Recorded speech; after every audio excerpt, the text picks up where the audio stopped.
I'll do it with y'all up here on the screen in the meantime. I'll find it. Um, but there's a screenshot that's going around. What Vlad put up on his screen, or what he shared to the public, was his YouTube studio, which shows the videos and if they're monetized and whatnot. And he filtered his background on Ari Spears. And if you know YouTube, if you do content creating, all of the videos that he showed were yellow, meaning that they have limited ads. Now, sometimes that happens. Sometimes YouTube makes mistakes, and then you could submit for a review. Say, hey, YouTube, this is what I was looking for right here. Hey, YouTube, you guys mark this as limited ads. You know, can you fix this? And then a human will get that alert in the background on YouTube, review it, and then say, yes, you're cleared, or no, we're leaving it like this. Other times it happens automatic because of like cursing that's picked up, or the type of content that YouTube's algorithms or metadata that it finds or whatever, and scans it and says, we got to limit you. He showed all the Ari Spears, because Ari Spears is an edgy person. Now, of course, you can get to the editing table and try to edit some of that stuff out, edit curse words and whatnot. Like Hip Hop Is Real does that a lot. You watch a Hip Hop Is Real video these days, they edit almost all the curses from the people that they interview. But behind the scenes, that's what's going on for these YouTubers. You know, the videos are not making money because of the type of content. And battle rap is similar. That's why battle rap, ever since YouTube changed, becomes so tough. YouTube will promote the video less. It'll monetize these videos less. Because the nature of battle rap, you know, you could click play in the beginning of the video and somebody could just start use up like Geechee Gotti. As the curses back to back and the vulgar nature of this type of content, it's not easy to monetize. But all right, so this one right here, shout out to Math. Math puts up interesting. All right, this was a video that was going around that was put together speaking on the business of battle rap. I definitely have some reactions to this. It's only 2 minutes and 40 seconds. Let's go. His desperation. So basically, they have a name. They have like some presence, but rap is not paying the bills. I don't think you understand how hard it is to be a normal person that is famous. And, you know, I almost cringe saying famous. Call me what you want. I'm known by hundreds of thousands of people. I go outside and I get recognized all the time. I have millions and millions of views online, and call it whatever you want. Public figure, entertainer, famous battle rapper. Obviously, there's plenty of levels to fame, but it does not equal fortune. And that's a very hard thing to deal with. It is very hard for me. Like it is very hard to be, you know, having many of my times in my career being check to check. Most battle rappers are in that condition. They put out music, it doesn't work. It's trash. People like their battles, but their battles, they get paid up front. Y'all should be figuring out how to be paid from every time someone watches your battle. Battle rappers have catalogs. I have over 100 battles. It means nothing to me. I don't get a residual check off one battle. Leagues get residuals off their content. Maybe that's something that needs to change. Maybe it's something that really needs to change, because I battled Hollahan. I just seen it. I battled Hollahan 2010, 16 years ago.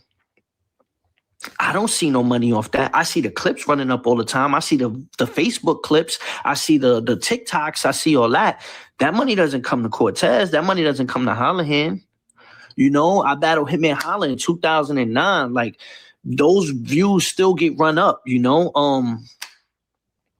We don't see that money. In a perfect world, if all those views were mine, I'd be rich. Not essentially, but you get me?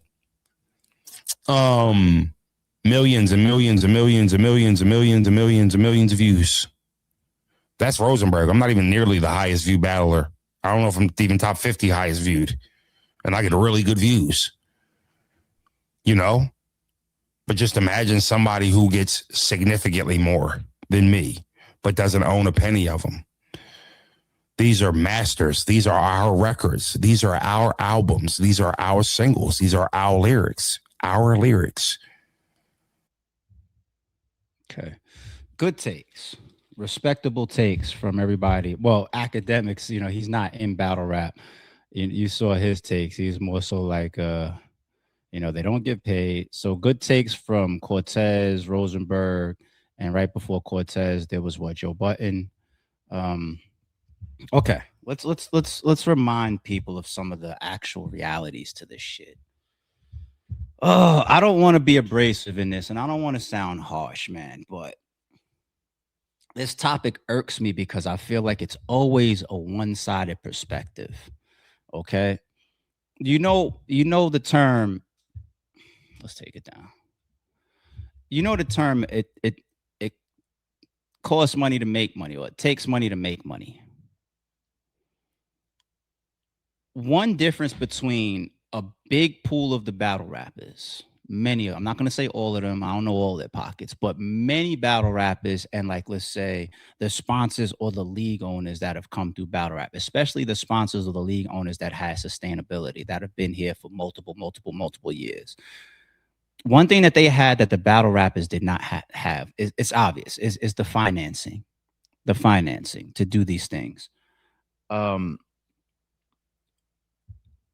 The battlers that have made leagues and then stopped, you know, like Cortez actually had a league and he stopped it.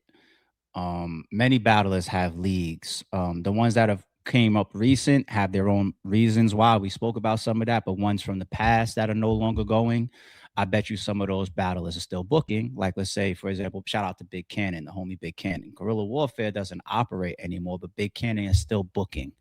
Okay.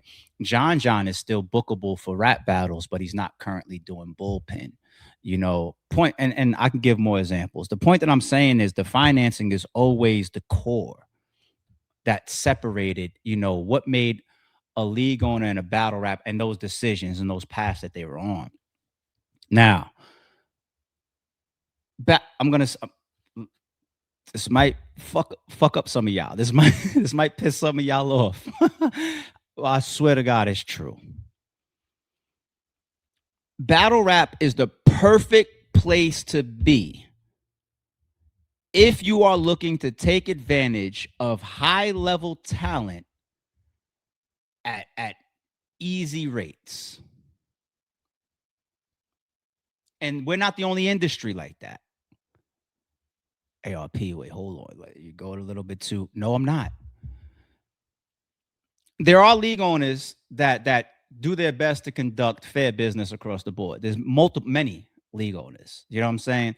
If you happen to be a league owner that is like more on the snake side of shit, you know, and that's the business is business. So I'm not even sticking up or going, like, business is business. It's on you to put yourself in the right spot when you get that contract, when you say yes, when you say no. There's never no guns to anybody's head, so there's no excuses. But if you are the dancing, smiling, manipulative, art of seduction type of league owner, right? Battle rap is perfect because some of the biggest battle rappers in the world, even if they have the knowledge or the understanding, they need that check, and they need it now, or they need it yesterday. That's what really makes all these people get into it with certain leagues, and then time passes and they gotta go back. That's what makes people eat shit.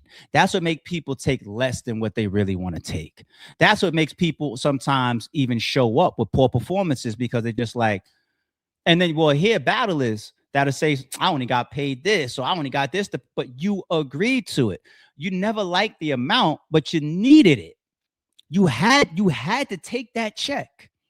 So the risk factor of putting in, if anybody, a battle rapper, a league owner, a comedian, a platform owner like Vlad, if anybody has the ability to guarantee themselves, I'm going to put up $100 on something, and in 2 weeks, I'm going to get back 200. The world would be easy. Everybody would be a millionaire. Nobody would have to fucking grind. Everybody would be doing that and getting by and getting over. But that's not the real world. That's not. What happens is you got to put that 100 up. And then this first time, you actually got to go into the negative. So you got to lose that 100 that you put up. You got to go into your pocket, find another 100 to pay off the debt. Then you got to do your next event. or your next booking or your next interview. And that's got to happen again. And that might even have to happen because you can go Google it. The average amount of time that it takes for a new entrepreneur or business to actually start to get into the green and turn profit sometimes is more than a year on average. You could Google this type of stuff. Okay. So you got to do your third and your fourth and your fifth event. And somewhere along the way, maybe you go up, maybe you come down. You know what I'm saying? You're not sustainable. You're not flat yet as far as what's always going to happen. You're still building. You're still brick by brick, pun intended. Okay. So you have to have the finances to take those losses, take those hits, take that risk. Because you want to know what happens. Battle rap business, the best league owners that can predict how much they should pay you, they just been doing it long enough and they understand what's coming back. That's it. That's what separates it. Other than that, you're going to have 90+% of the battle rappers come to you with a number and they have no clue as to if that number really is coming back for themselves or not, for two reasons. Number one, obviously, we don't sell one-off. So everybody is embedded in a card. So you don't know that I'm only worth $10. I'm getting paid $5,000, right? But the place is packed because Cassidy's in the main event. That's why we're all here. If I was in his shoes in the main event, there's going to be 50 people here. So 50 times whatever, and then you could do the same on a pay-per-view. 50 times 50 on a pay-per-view, 50 times the amount of people that's there, 50. Is that equal up to the $10,000, $20,000, $50,000 that you're asking me for? The 20 people that showed up and the 50 people that bought the pay-per-view? But that's one of the reasons why they can still ask that, because you're caught in a collective. Okay. The other reason why is because battle rap business, it never shares the numbers ever. Me, I like to share numbers because I want to humble people and do fair business. I love to share numbers. I have no problem if somebody argue with me behind the scenes. I've done it many, many times, and I showed them their YouTube videos. I've showed them their tickets. So I keep all of that shit when I run events. When I announce you this is what happened. Real shit. And because we don't show numbers, that leaves room for the artist also to stick up for them. That question sometimes in many people's minds starts to turn into like weird nature. Like, oh, you might be getting over on me and I don't even know because you keep booking me or you keep doing events. Or I keep seeing people in this venue and you keep smiling and you look like you're doing good. I seen your outfit. I seen your jewelry. I seen how you pulled up. So nah. If you're doing good, things are good behind the scenes. Not always. That event could have lost 10, 15. Norbs, in his own untold truth, said they did Summer Madness, who a majority of the culture, including me, says Summer Madness 2, is the biggest battle rap event ever. The one that had Loaded Lux versus Calico and Charlie Eclipse. And I think Serious Jones was on there. And Murder Mook and Iron Solomon and Rex and Verb. I think it's all the same card. You got Diddy up in the stands. You got Q-Tip up there. You got Busta Rhymes up there. Norbs, in Untold Truth, said we made no money. After the event, we flipped our pockets and it was rabbit ears. And we look at that event as the pinnacle. Now, I bet you if you book all them same battle rappers that stood in the sea of that big ass arena for the event after, I bet you they're looking at it like, shit, what's up? Can I get some more to eat? So the building of something and the accepting of the risk is something that financially a majority of the battle rappers never wanted to do. What is stopping the battle rappers, right? What's stopping Loaded Lux and Daylight from getting together and doing the battle themselves? Why did Mook and Hitman go through 4 different leagues before getting picked up by TBL? Did they want to do it themselves? Well, Holla tried to do it on Bags and Bodies. That kind of, maybe that was a bad example. But you see my point.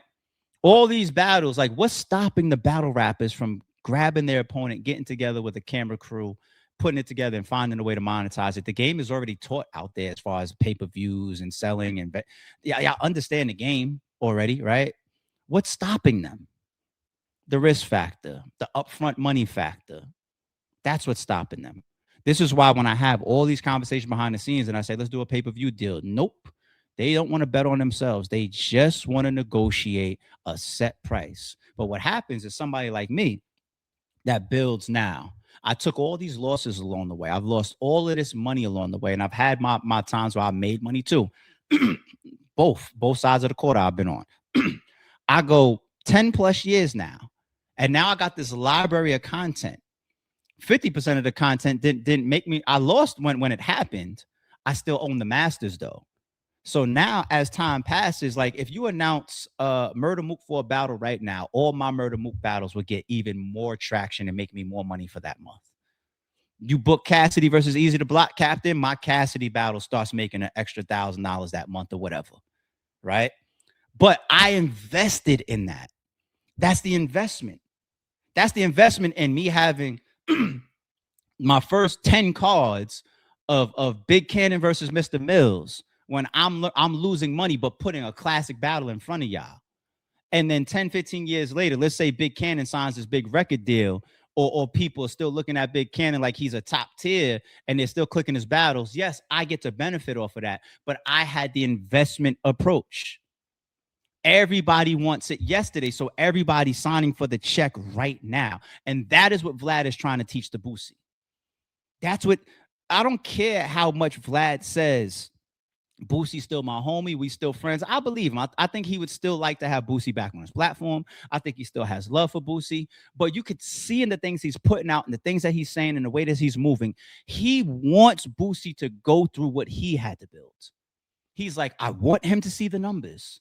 I want him to understand what it takes for him to get paid $20, $25, or $30,000 off of a sole interview dropping on YouTube. I want him to go do his own shit, make $5,000 or $8,000 off of it, and then see what is, and then also the fan base and the views not be there, the look of it, the notoriety, the impact of it, the money it generates. I want him to see all of those things because not on my own, but he and I built that over time. Over time, there's no, if you want to live in a world that produces for the microwave, go hit the fucking lottery or get lucky. Other than that, 99% of us, we all have to sit here and build this shit. And a lot of, it's not in people's human nature. That's why it's such a low percentage of the world that's millionaires. Like, no, you want to be a millionaire. You want to be a millionaire. You want to be a millionaire. All y'all want to be millionaires. You either don't have the work ethic, you don't want to invest, you don't want to spend the time. You don't want to put the time into it. It's why you got so many of these youngins right now. They want to be entertainers, actors, rappers, sport, athletes in their teens and their 20s. And if that doesn't pan out, because it's only a low percentage of people that's going to get this major record deal or get drafted by the NBA or make it to the NFL, it's a low percentage of y'all that actually want to do that. By the time you get into your 30s, oh shit. Now you're in a very bad spot. And then by the time you get into your 40s now, it's very hard to go back and build a career, not get a job, build a career now in your 40s. And then that's why you got all these people in their late 30s and in their 40s that are fucked up, and it only gets worse. So when Surf starts taking shots at people or whatever, well, Surf, your peers, some of them, not all of them, some of them need it. Some of them need it. And Surf just came home. I'm not counting his pockets, but Surf is rich. What do y'all believe? Surf need a bag just like everybody else. He might be contradicting himself by taking shots at niggas right now, but that's where people are. You have to build it. You don't go into something thinking like, I need mines now, because you just take check after check after check, and then when you get older and wiser, like Cortez's take, you look back and you say, I ain't making no money off of me versus Highlight. I keep watching it go viral once a year, and I ain't making no money off of that shit. But you had to have that mentality back then.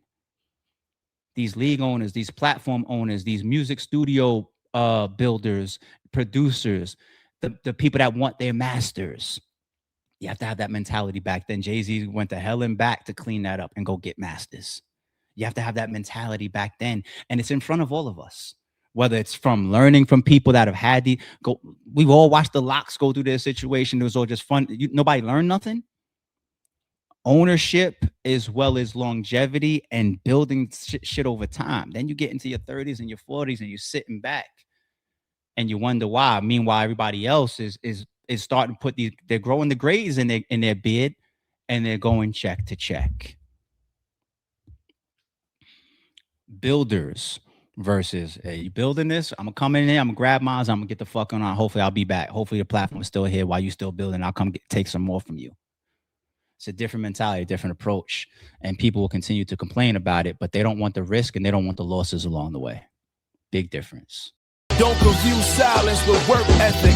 I'm a boss, making decisions my first fetish. The verse cherished is perfect, that's a reverse blemish. I dropped it, connected the block, learn Tetris. One of the toughest characters ever to bulldog his way Welcome to the house of Rare breed. and shout out to them. Without my heat, still got